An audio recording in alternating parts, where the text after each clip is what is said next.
Estamos hablando desde hace un buen tiempo sobre este tema de cómo glorificar a Dios.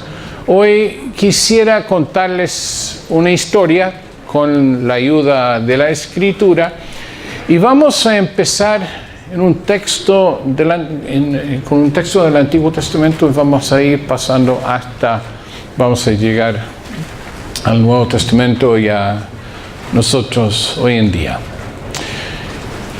En Éxodo, capítulo 3, Éxodo, del principio de Éxodo, ustedes saben que fue todo la salida de los esclavos israelitas de las tierras de Egipto. Por eso se llama Éxodo. Era la salida de ellos. Y tenemos varias cosas que suceden hasta el capítulo 19. En el capítulo 19 dice que después de 3 meses de camino, los israelitas llegaron al monte de Sinaí, la península que lleva el mismo nombre. Y ahí hicieron un campamento. Ahora, obviamente, pararon en el camino, no caminaron 3 meses sin parar.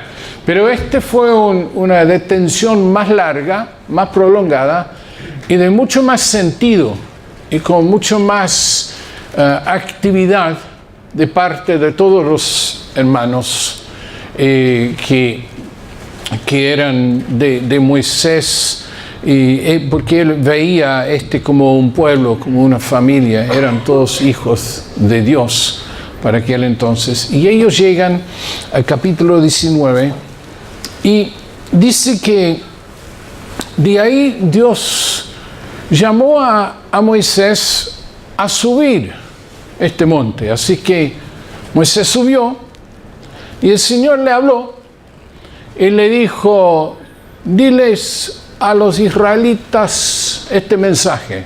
No les voy a dar el mensaje porque sería demasiado largo el mensaje. Nosotros terminaríamos mañana. Voy a cortar mucho la historia, ¿no? Entonces él bajó con ese mensaje. Y todo el pueblo, la primera reacción de la primera subida de Moisés fue: lo que el Señor diga, nosotros lo vamos a hacer. Así que cuenta con nosotros. Muy bien. Entonces Moisés vuelve a subir a la montaña y le dice a Dios lo que el pueblo le había dicho. Ahora, dentro de todo este relato, hay cosas que son sumamente interesantes. Por ejemplo, algunos tienen la idea de que Moisés subió al monte Sinaí 2 veces, pero lo más probable, por lo que yo cuento, subió como 7 veces cuando estaban ahí acampados. Entonces subía, bajaba, cada vez que Dios lo llamaba, subía. Y tenía una conferencia con Dios y después bajaba. Entonces subió y le dijo a Dios la respuesta. Y Dios le dice: mira, bájate a decirle a toda la gente que no toque la montaña, que ni animal ni persona, porque de ser así tienen que morir. Y dentro de las instrucciones que Dios le había dado, había mostrado la seriedad de lo que era estar en su presencia, y no todo el pueblo podía subir. Pero Dios dijo: yo voy a bajar y yo voy a hablar. Entonces prepárense bien. En 3 días yo voy a bajar. Entonces Moisés bajó nuevamente con este mensaje y ellos se preparaban bien, incluso que lavaban las ropas, todas las ropas las lavaban súper bien en esos 3 días, incluso que la instrucción fue de abstenerse de relaciones sexuales durante ese tiempo. Ya llegó el gran día y nosotros aquí tenemos algo que es interesante. Al amanecer del 3er día hubo relámpagos y truenos. Una espesa nube se posó sobre el monte. Un fuerte sonido de trompetas hizo que todos en el campamento temblaran de miedo. Ahora, tienes que hacerte la idea de lo que está pasando. O sea, estas trompetas, ¿de dónde salía el sonido? O sea, esto sale de ese mundo invisible pero real. Entonces ellos jamás en el desierto habían escuchado una cosa así, estaban temblando todos. Entonces Moisés llevó al pueblo fuera del campamento para encontrarse con Dios y se detuvieron al pie del monte. Todo el monte Sinaí echaba humo debido a que el Señor había bajado en él en medio de fuego. El humo sabía como un horno y todo el monte temblaba violentamente. Había terremoto, era casi como un volcán, salvo que el fuego no venía desde adentro, sino que bajaba y reposaba sobre el monte. El sonido de trompetas fue haciéndose cada vez más fuerte. Moisés hablaba y Dios le contestaba con voz de trueno. Es interesante y dice que el Señor bajó a la parte más alta del monte Sinaí y pidió a Moisés que subiera a ese mismo lugar y Moisés subió. ¿Qué pasó cuando Moisés sube? Ahora, Moisés es un hombre de gran valentía, ¿no? O sea, esto se ve en varias situaciones porque él está conduciendo a un pueblo desde Egipto a un desierto, y un desierto que es desierto, que no hay alimentos, se escasea el agua. Moisés conocía bien ese terreno porque había pasado 40 años cuidando ovejas en el mismo desierto. Entonces él sabía por dónde ir para encontrar los pozos de agua y dónde estaban los pastos, pero imagínense que él está conduciendo, se calcula, hasta 3 millones de personas a través del desierto. 3 millones, o sea, algunos dicen más todos los animales, más todo el grano que llevaba, más todo el campamento que tenía que cargar. Y Moisés estaba al frente de toda esta situación. Y después Moisés llega al monte y escucha de una nube de fuego que suba a la nube. Yo te quiero hacer una pregunta bien transparente, bien honesta. ¿Subirías tú? Yo no sé. Nosotros decimos que sí porque conocemos el resultado de la historia, pero hay que entender que esto es primera vez en la historia de la humanidad. Y las trompetas sonaban tan fuertemente que todo el mundo se temblaba. La tierra temblaba, el monte temblaba. Hay un humo increíble de este monte. Voz de trueno. Y este voz de trueno dice, ven para acá. Y yo no sé si subo. Yo más bien conociéndome, yo le digo a Aarón, oye Aarón, ¿por qué no vayas tú? Un poco para ponerte en el escenario. Moisés sube y tiene una conferencia única con Dios. En esta conferencia, Dios corta 2 tablas de piedra y con su mismo dedo, dice, escribió toda la ley sobre estas 2 tablas. No eran solamente los 10 mandamientos, era todo lo que sale ahí en los capítulos que siguen. Dios lo escribió con su mano. Pero Moisés se demoró. Ahora, yo no sé si fue Moisés o fue Dios en la escritura, pero se demoró. Estuvo allá 40 días y 40 noches. Y de repente la gente abajo dice, este Moisés, el monte se lo comió. Desapareció. Dios lo mató. No vuelve. ¿Qué vamos a hacer? No tenemos ni a Moisés y ahora no tenemos ni a Dios. Así que, Aarón, haz tu cargo de esto. Necesitamos una solución. Entonces él decía, bueno, tráeme todo el oro que tienen, y lo metió en un fuego y lo fundó e hizo un ídolo. ¿cierto? Un ídolo que la gente pudiese tener delante de ellos para seguir a este ídolo, para adorarlo en el desierto. Y ahí estaba todo el pueblo y estaba con su fiesta, estaba con su baile, estaba ya con su banquete.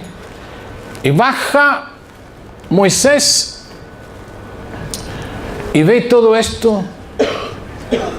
Y cuando llegó donde Aarón, es curiosa la respuesta de Aarón. No sé si lo han escuchado, si se han leído una vez.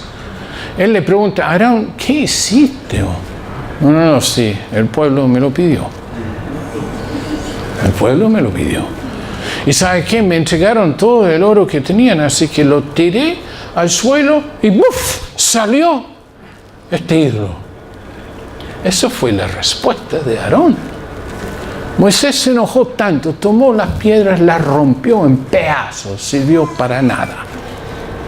Después, más tranquilo, Dios nuevamente baja al monte, le dice a Moisés que suba al monte. Moisés subió otra vez.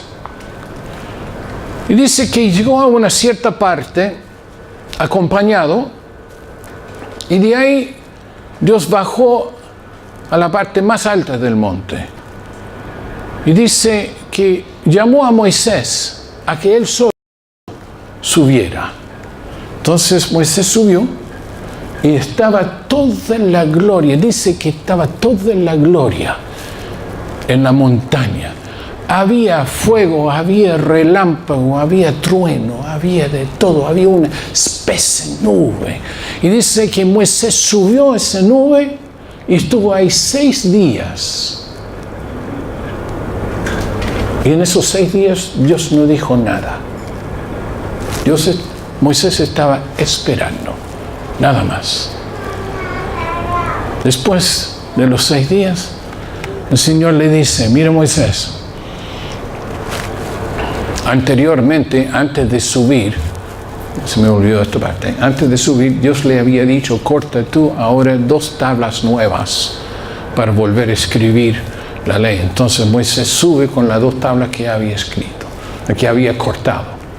Entonces Dios está con Moisés allá y después de 6 días Dios le dice a Moisés, ahora tú empiezas a escribir. Así que Moisés, lo que Dios había hecho con su dedo, quedó destruido y él decía a Moisés, ahora tú escribe esta ley. Y tuvo que volver a copiar todo y Dios nuevamente le reitera la ley que él estaba dando al pueblo de Israel. Y pasó algo curioso en esta ocasión. Dice que Moisés cuando ya recibió, ya tenía las tablas, estaba todo listo, viene a bajar, pero él no se da cuenta de algo. Esto es la parte súper curiosa. No se dio cuenta de algo. No se dio cuenta de que su cara brillaba, que había una luz que irradiaba desde su cara hacia afuera. Dice que él no se dio cuenta. Y cuando le dijeron, porque él nuevamente bajó, le entregó la ley nuevamente en las tablas que él venía, dice que Moisés colocó un velo sobre su cabeza para esconder esta luz radiante que brillaba a través de su cara. ¿Tú has visto eso alguna vez? Que brilla la cara de alguien así como una luz potente.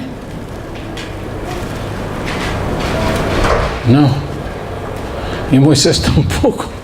Ni la gente tampoco. Y dice que Moisés cubrió la cara porque a la gente le dio miedo verlo. Y también dice Pablo que cubrió su cara para que el pueblo no se diera cuenta a medida que la gloria, que ese resplandor de esa luz se iba apagando, que finalmente volvió a lo normal. Ahora, esto no fue de un día para otro. Porque dice que cada vez que Moisés entraba a la tienda para hablar con Dios, sacaba el velo. Y después cuando salía de la tienda para hablar con el pueblo, colocaba el velo. Hasta que desapareciera esta luz que él tenía. ¿De dónde venía la luz? ¿Y por qué sucedió esto a nuestro amigo Moisés? ¿Qué experiencias? Yo digo, wow, este hombre vivió, cuántas cosas vivió en el Señor, ¿no? Y en su tiempo, entendiendo el tiempo en que él vivía. ¿Por qué se produjo esto? Dice que fue por causa de haber visto la gloria de Dios. Él vio la gloria. Él vio a Dios. Él pidió ver a Dios. Y Dios, ¿qué le dijo? Mira, Moisés, eso no lo puedo hacer. Porque si tú ves mi cara, vas a morir. Nadie puede ver mi cara y quedarse vivo. No. Cualquier persona que ve mi cara, físicamente hablando, va a morir. Entonces le dijo, pero ¿sabe qué? Hagamos un trato. Yo voy a pasar por aquí, y hay una parte aquí en la roca, métete ahí, y yo voy a pasar de largo. Entonces Moisés se metió ahí en la roca, y Dios que hizo, con su mano lo cubrió. Entonces llega a la parte, lo cubre con su mano, va pasando, y cuando pasó, sacó la mano, y dice que Moisés vio la espalda de Dios.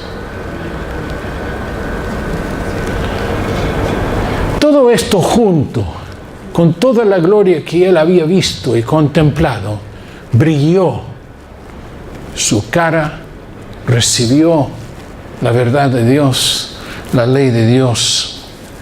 Era una experiencia única. ¿Qué tiene que ver todo esto con lo que estamos presentando desde febrero de este año hasta aquí? Que es cómo glorificar a Dios en el mundo, en el trabajo, en la escuela, en el matrimonio, en las finanzas, en todas las áreas de la vida.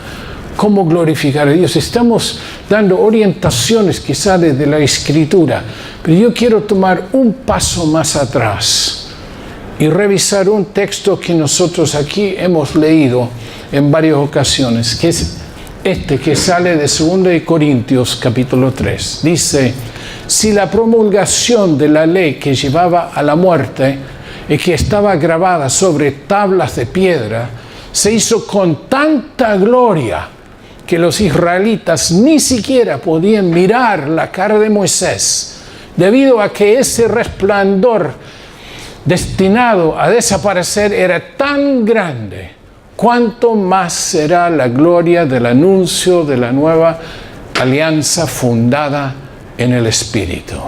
Yo digo, amén. Cuánto más grande, ¿no? Nosotros a veces le damos caja a la ley. Pero ¿sabe qué? También deberíamos nosotros celebrar la ley. Y deberíamos celebrar este evento cuando Moisés recibió la ley y cuando la entregó. ¿Sabe por qué? Porque si no fuera por la ley, no habríamos llegado a Cristo. Pablo dice en Gálatas claramente dos cosas respecto a la ley. Uno, no se salva por la ley, es imposible. Pero sí la ley tuvo su función, y esa función fue llevarnos a Cristo, quien sí cumplió la ley y lo hizo por nosotros también. Sin la ley no hay gracia. Sin la ley no llegamos a Cristo. Y se entregó con gloria, gran gloria, pero inferior a lo que tenemos ahora. Sigamos leyendo, dice, es decir, que si fue tan gloriosa la promulgación de una ley que sirvió para condenarnos, cuánto más glorioso será el anuncio de que Dios nos hace justos. Sí, aleluya. Porque la gloria anterior ya no es nada en comparación con esto, que es mucho más glorioso. Y si fue glorioso lo que había de terminar por desaparecer, mucho más glorioso será lo que permanece para siempre. Aleluya. Precisamente porque tenemos esta esperanza. ¿Qué esperanza? Que esta gloria permanece para siempre. Esta nueva alianza con Dios no termina. No es como el brillo de la cara de Moisés que se iba apagando. No, no es así. Precisamente porque tenemos esta esperanza, hablamos con toda libertad. No hacemos como Moisés, que se tapaba la cara con un velo para que los israelitas no vieran el fin de aquello que estaba destinado a desaparecer. Pero ellos se negaron a entender esto. Y todavía ahora, hablando de los judíos, todavía ahora, cuando leen la antigua alianza, ese mismo velo les impide entender, pues no les ha sido quitado. Porque solamente se quita por medio de Cristo. Aleluya. Hasta el día de hoy, cuando leen los libros de Moisés, un velo cubre su entendimiento. Pero cuando una persona se vuelve al Señor, el velo se le quita. Porque el Señor es el Espíritu. Y donde está el Espíritu del Señor, ahí hay libertad. Por eso, todos nosotros, ya sin el velo que nos cubría la cara, somos como un espejo. Acuérdense del principio del espejo, de que estamos presentando y hablando. Cada uno como un espejo que refleja la gloria del Señor, y vamos transformándonos en su imagen misma, porque cada vez tenemos más de su gloria, y esto por la acción del Señor, que es el Espíritu. Hay varias partes de este texto que quisiera tocar, pero me voy a limitar solamente a esta última parte destacada. No. Primeramente está esto del espejo. Nosotros no tenemos gloria alguna en nosotros. No hay valor de gloria en nosotros. Nosotros sí podemos glorificar a Dios en el mundo, pero no con una gloria propia. Es la gloria de Dios que se refleja en nosotros. Llega la gloria a nosotros y rebota. Llega a otros por medio de nosotros. Lo otro también, hablando de la transformación a su misma imagen. Lo que Dios está haciendo en Cristo, hermanos, es mucho, mucho, mucho más que salvarnos. Dios está restaurándonos. Está restaurando su imagen en nosotros. El hombre y la mujer que quedó contaminados por causa del pecado están siendo restaurados y libres de esa condena. Nos está restaurando a su imagen, la misma imagen que tuvimos como consecuencia de la creación de Dios, Génesis capítulo 1. Porque nuestro evangelio no comienza en Génesis capítulo 3, que es la caída del hombre. Nuestro evangelio empieza en capítulo 1, que es la creación del hombre, que comparte la misma imagen y la misma semejanza de Dios. Dios nos está restaurando en Cristo Jesús por el Espíritu. Qué tremendo esta verdad, ¿no? Como el rostro de Moisés reflejaba la gloria de Dios al estar en su presencia, así los discípulos somos transformados a su imagen al contemplarlo, al contemplar su gloria. Ninguna relación de discipulado, ninguna sesión de discipulado, por valioso que sean, y son valiosos. Son valiosos. Dios nos mandó a ir a ser discípulos.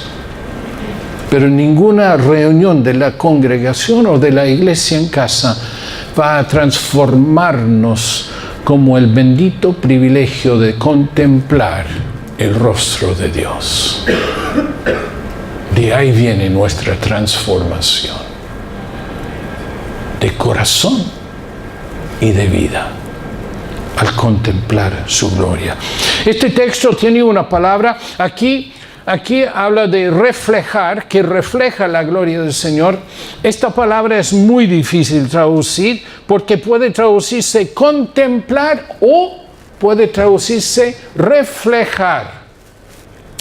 Y ahí ni siquiera son parecidos, pero la palabra es la misma. Entonces depende de cómo uno lee el texto, cómo lo va, es muy difícil traducir esto. Gramaticalmente, ni en términos léxicos es difícil dividir entre contemplar y reflejar, porque para Dios es una sola cosa. Es una sola cosa. Tal vez la mejor forma de interpretar o de traducir este versículo es decir que nosotros contemplamos y reflejamos. Pero eso sería agregar algo al texto original que no está. Hay que optar. Pero no sé si es tanto optar. La verdad es que ambas cosas son necesarias. De hecho, para vivir la experiencia y la vida de un discípulo, primero debemos, como Moisés, entrar a la presencia, a contemplar, antes de que salgamos a reflejar su gloria. Por eso puse por título a este mensaje: contemplar para reflejar. ¿Cómo vamos a reflejar como espejo la gloria si la gloria no nos llega, si no la vemos, si no la conocemos? ¿Cuál es el efecto de la visión de Dios o el hecho de ver a Dios en la vida de los discípulos? Este pasaje evidentemente tiene una referencia a lo que ocurrió en la vida de Moisés, ¿no? Había permanecido en el monte durante 40 días de una manera misteriosa dentro del resplandor inmediato de la gloria divino, sosteniendo una comunión muy íntima con Él. Estaba a solas con Dios en medio de esta nube. Y que incluso tan cercano a Dios que vio la espalda de Dios, estaba en una relación tremendamente íntima, una comunión muy cercana, aún muy secreta, con el Señor. Podríamos esperar, después de ver a Dios, haber encontrado algún efecto en la vida de Moisés, ¿no? O sea, en su vida, o tal vez hasta en su cuerpo, y así fue. Moisés fue transformado por esta experiencia. Y no solo eso, sino Dios hizo que su cara brillara para mostrar la gloria de Dios en el hombre. La diferencia está en que esa gloria se iba desapareciendo. Y nosotros, según este texto, la gloria va en aumento, de gloria en gloria, como por el Señor, que es el Espíritu. Esta gloria va en aumento en Cristo Jesús. Desconocido por él mismo, la piel de su rostro brillaba, y cuando el pueblo de Israel lo vio, temía acercarse a él. Yo también, pues este hombre está en llamas. Yo no sé. ¿Qué reacción? Pero hay que hacerse el escenario en tu mente. ¿Qué haces tú con esto? Una cara que brilla más que cualquier vela que ellos tenían. Ojo, en él no existía todavía, ni Chilectra tampoco. La luz LED, Lo que ellos tenían eran lámparas. Y la lámpara iluminaba por aquí. Pero esta cara brillaba tanto que la tenía que cubrir porque le daba miedo a la gente. Imagínense el cuadro. Qué tremendo esto, ¿no? ¿Qué podemos nosotros aprender de esto? Bueno, tiene varias lecciones, pero primeramente que la visión de Dios tiene un poder transformador en las almas humanas. Cuando los corazones vuelven al Señor, el velo es quitado, la gloria brilla libremente en nuestras vidas. Llegando a esa gloria de la vida de Cristo, nosotros logramos captar, palpar, ver esa gloria en la vida humana. Es como dice el apóstol Juan cuando dice algo similar, no es igual, pero es similar, cuando él dice, sabemos que cuando Él se manifieste, seremos semejantes a Él porque lo veremos tal como Él es. En un instante seremos transformados por haber visto a Dios. Pero tiene otra lección para nosotros. Encontré esta nota que me gustó. Cuando habla de cambiarnos a la misma imagen, Moisés no podía ver a Dios y ser el mismo hombre que era antes de verlo. Imposible. Grandes cambios ocurrieron en su ser, incluso su rostro perdió su expresión natural y brilló con la gloria. La visión de Dios es siempre una visión transformadora. Esto se ve en el caso de la transfiguración. Ustedes se acuerdan y voy a tocar este tema un poquito más profundamente, pero cuando vieron a Jesús, lo vieron totalmente transfigurado. Dice que brilló con una luz tremenda todo su ser, toda su vida. Al contemplar la resplandeciente cara del bendito Señor, somos transformados en algo semejante a su propia imagen. Es una ley, y esto es importante, es una ley de nuestra naturaleza que somos moldeados en muchos aspectos por las personas con quien nos relacionamos y por los objetos que contemplamos. Voy a volver a decir eso. Es una ley de nuestra naturaleza que nosotros somos moldeados por la gente con quien nosotros nos relacionamos y por los objetos que nosotros contemplamos. Mi papá sabía eso y por eso me prohibió, cuando yo tenía eso de 15, 16 años, me prohibió que yo siguiera relacionándome con uno de mis amigos. Me dijo, no quiero verte nunca más con ese cabro. Parece que hoy por hoy no se puede hacer eso, pero mi papá vivió en otra época y él creía que podía hacerlo y yo viví en esa misma época y yo también le di la autoridad. Nunca más vi a ese cabro, pero ¿por qué lo hizo? Porque sabía que este cabro me hacía mal a mí. Las malas juntas, ¿qué se dicen? Y no solamente con respecto a eso, sino cuando yo recibí el bautismo del Espíritu Santo, Dios mismo, mi Padre, Dios mismo me prohibió seguir en una relación con otro misionero norteamericano. Me dijo, nunca más. Tal como mi papá había dicho cuando tenía 16 años. Dios me dijo, nunca más con ese, porque sabía que Él sacaba lo peor de mí. Hay una cosa en esto que es parte de la naturaleza humana.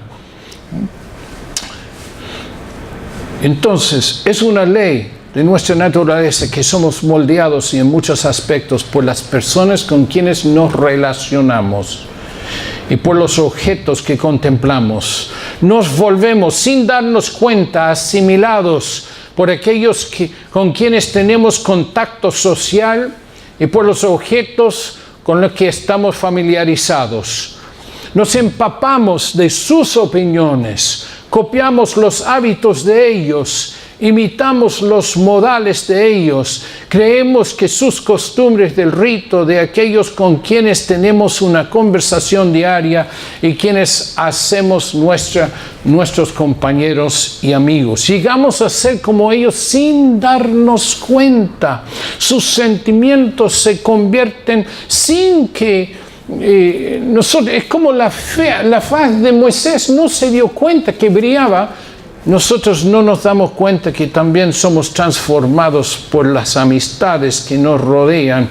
Sin darnos cuenta, sus sentimientos se convierten en nuestros sentimientos y sus caminos en nuestros caminos. Lo hemos visto una y otra vez en el mundo natural.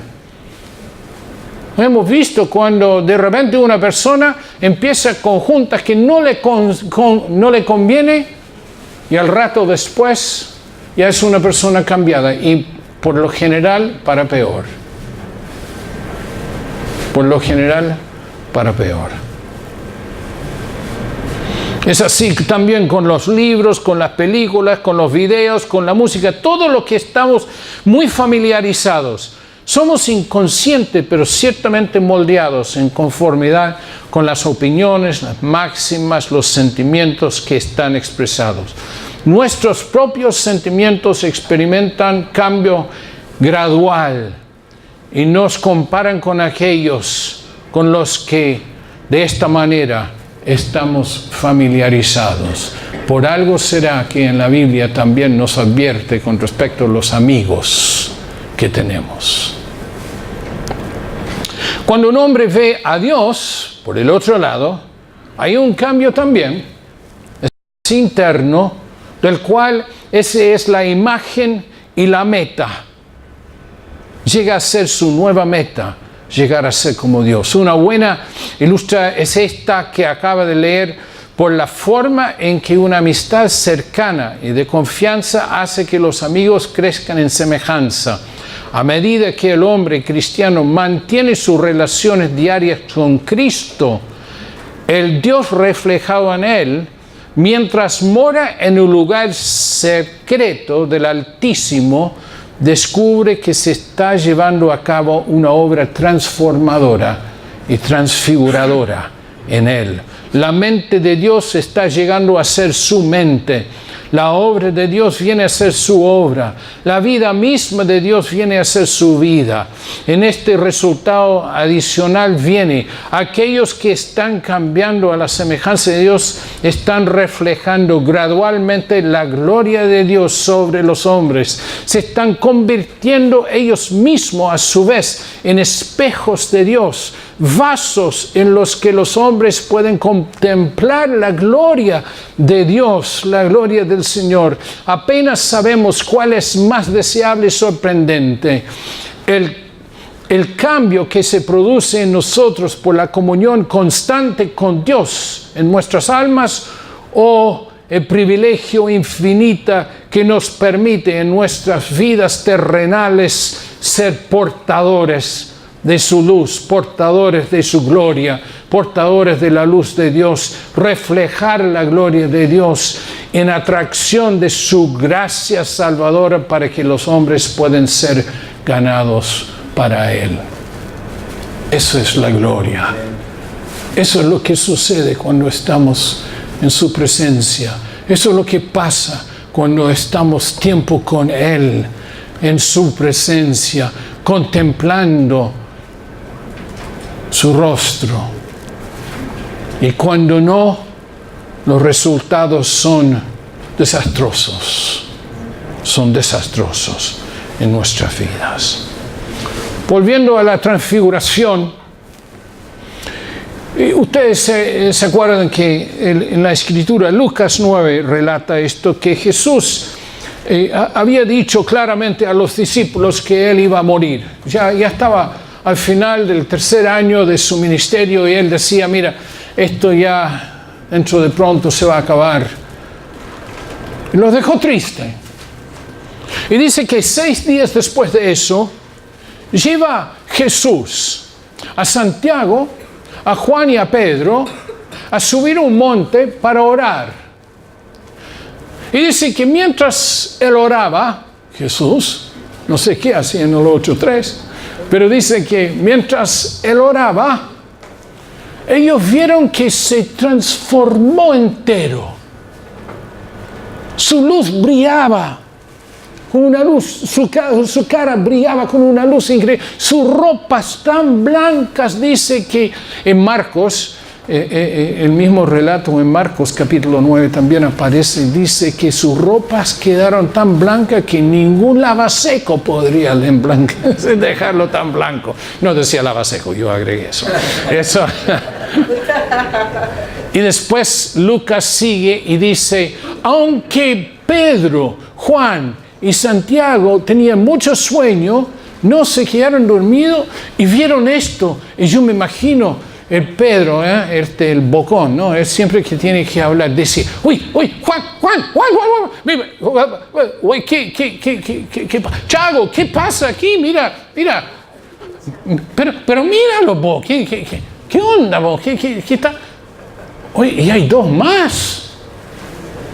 Delante de sus ojos aparecieron dos figuras más, de la misma forma en que se había transformado Jesús. Yo no sé si esto te ha impactado o lo has leído tantas veces que ya no te impacta, pero yo te digo, si yo veo a Moisés y Elías conversando con alguien, aunque sea Jesús, ¡qué sorpresa! ¡Qué impacto! Dicen que Jesús, Moisés y Elías ahí tenían una conferencia entre ellos en donde conversaba sobre su muerte.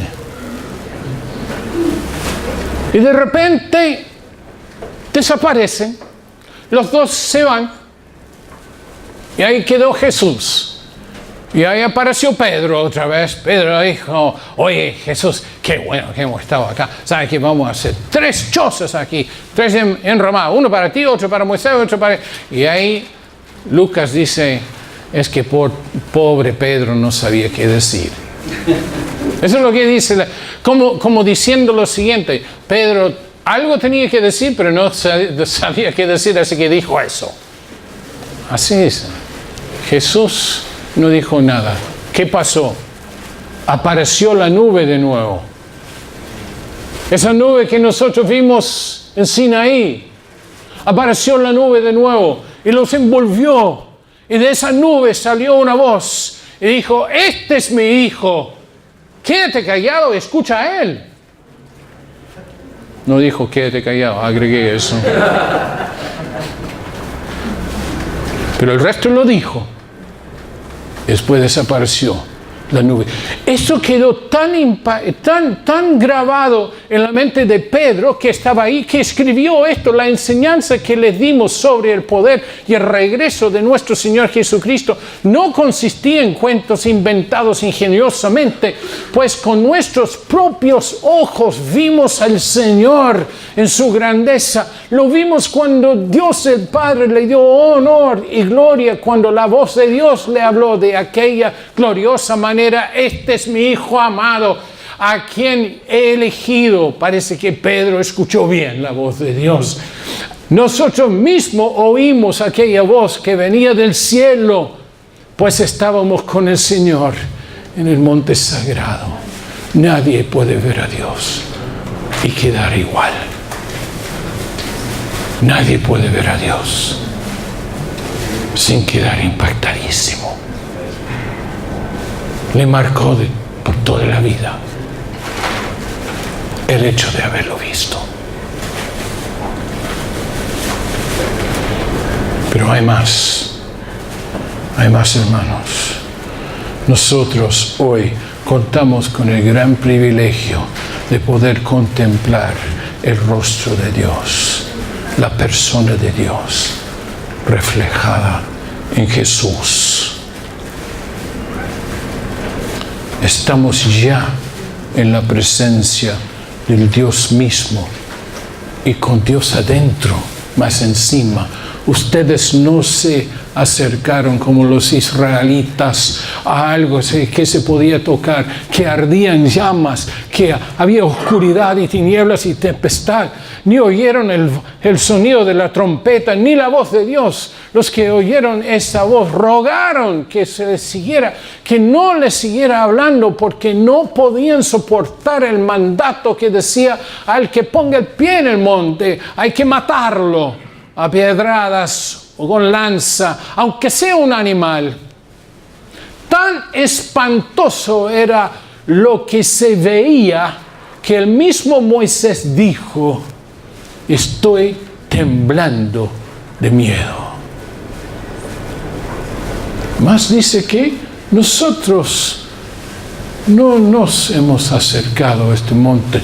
Ustedes, por el contrario, nosotros, por el contrario, se han acercado al monte de Sión, a la ciudad del Dios viviente, la Jerusalén celestial, y a muchos miles de ángeles reunidos para alabar a Dios. Me gusta la otra versión que dice: y millares de ángeles en asamblea gozosa. Y a la comunidad de los primogénitos, primeros hijos de Dios inscritos en el cielo. Se han acercado a Dios mismo, el juez de todos, a los espíritus de los hombres buenos que Dios ha hecho perfecto, a Jesús, mediador de la nueva alianza. Tenemos el gran privilegio de ver a Dios, contemplar su rostro, ser transformado por Él. Y el hombre que ha visto a Dios nunca quedará igual. Nunca. ¿Podemos glorificar a Dios? Sí podemos, reflejando su gloria en el mundo. ¿Y cómo? Colosenses 1 dice: Cristo en nosotros es la esperanza de gloria. Es la esperanza de gloria. Y lo que vimos en 2 Corintios 3, teniendo y manteniendo una intimidad con el Señor de manera profunda y constante. ¿Y cómo? En la palabra. Dios está en la palabra. Constantemente metidos en la palabra de Dios. Y sobre todo viendo la gloria de Jesús en Mateo, Marcos, Lucas y Juan, donde vemos la vida, las biografías de Jesús, está la gloria de Dios reflejada en Él. No solo en la palabra, sino en lo que nosotros malamente llamamos la oración. ¿Por qué digo malamente? Porque cuando pensamos en la oración, pensamos en hablar. Mas esa relación íntima con Dios, uno pasa mucho más escuchando que hablando. Esa contemplación muchas veces es hecho en silencio, escuchando la voz de Dios, la misma que le habló a Moisés, la misma que le habló a Pedro, Juan y Santiago, la misma que habló a la multitud en el bautismo de Jesús. Esa voz del cielo sigue hablando, sigue hablando. Nosotros la podemos escuchar. En la comunión de los santos podemos ver la gloria de Dios. La manera que Él ha transformado las personas, vemos su gloria. Nadie más nos puede transformar como lo hace Cristo por el Espíritu. Nadie puede hacerlo por sí mismo. Esto es gloria de Dios. Y se puede ver en la comunión de los santos, en la comunidad, en el corazón, donde Dios esté. Ahí podemos ver su gloria. Podemos contemplarlo, podemos estar horas y horas y horas de nuestras vidas en su presencia, porque no estamos en el monte de Sinaí, estamos en el monte de Sión, habitación del Dios viviente. Recuerden esto, el mejor y más potente testimonio que podemos ofrecerle a la gente de este mundo oscuro sin Cristo es mostrar la gloria de Dios a través de una vida transformada en la que se refleja la gloria de que aquel que hizo los cambios en nosotros, que nos transformó, es obra de Él y es gloria de Él y para Él solamente. Esto es el principio del espejo. Hay que contemplar la gloria para poder reflejar la misma a través de nosotros.